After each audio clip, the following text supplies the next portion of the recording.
I chose Chapter 32, Guided Reading, providing individual support within a group setting.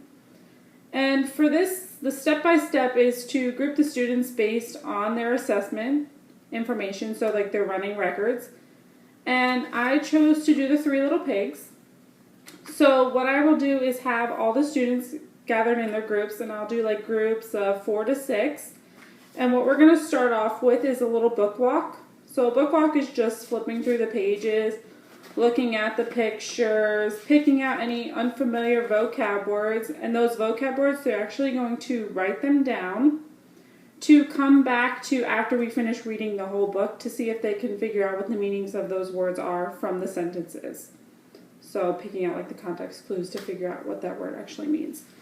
So first of all, once they're all grouped together, and so I have the students all grouped together, I'm going to have them start reading. And actually, they're going to read in their groups, but I'm going to read with a small group, those students that need some extra help. So we will start off on page 5, guys. So at the top it says the first little pig. And it says, the first little pig decided to build his home out of straw. In no time at all, the little pig built his house. Then he sat down to eat his lunch of pea soup, salad, and bread. The little pig happily slurped and chewed until he heard an angry knock on the door. It was a ravenous wolf. So, do you guys see any words in there that are unfamiliar to you? I see 2 that kind of stick out to me even.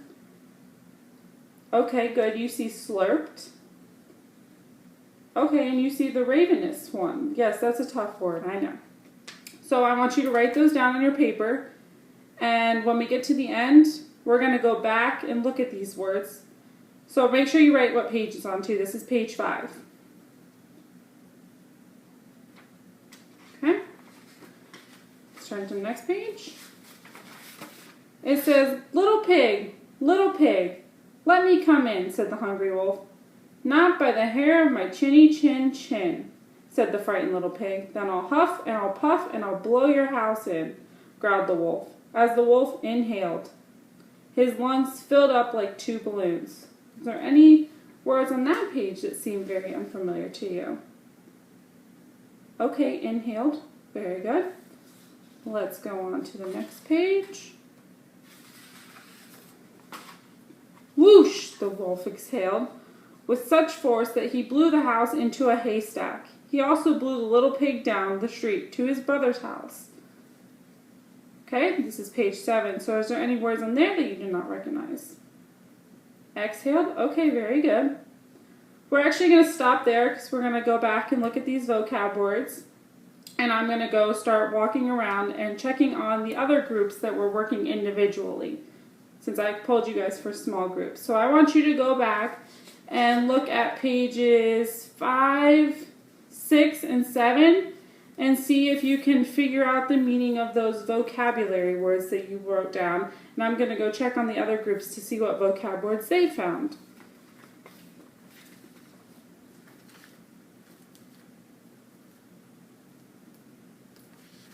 Okay, very good. You found some of the same words as us. Okay, so let's come back together. So let's look at, which one did we say? Slurped. That was the first one that we came up with. Does anybody know what they think the word slurped means to them? Think of like a Slurpee, 7-Eleven. What do you do with that? You drink it. So when you have to slurp something, you have to to eat something loudly. That's what I got from that. Did you guys think the same thing? Okay, very good. So ravenous, that's a hard one. Probably haven't even heard of that one before. So it said that before that he was slurping and he chewed until he heard an loud, angry knock on the door. It was a ravenous wolf. Well, you're the little pig. So they were talking about the little pigs, and then a wolf came to the door.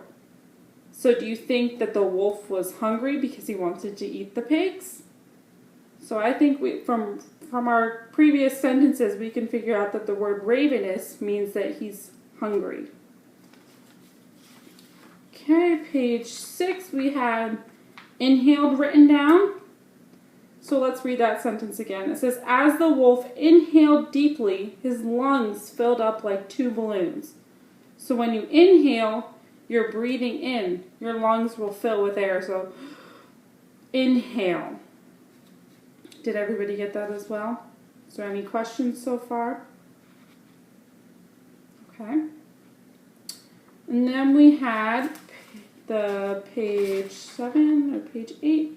Page 7 with the word exhale. So if inhale is breathing in, what do you think exhale means? So breathe out. Okay, very good. Yes, that is correct. So you guys are all done with your group reading and your small intervention groups with me. So I'm just going to have you keep those vocab words for you for in the future for when we keep reading. And that is it.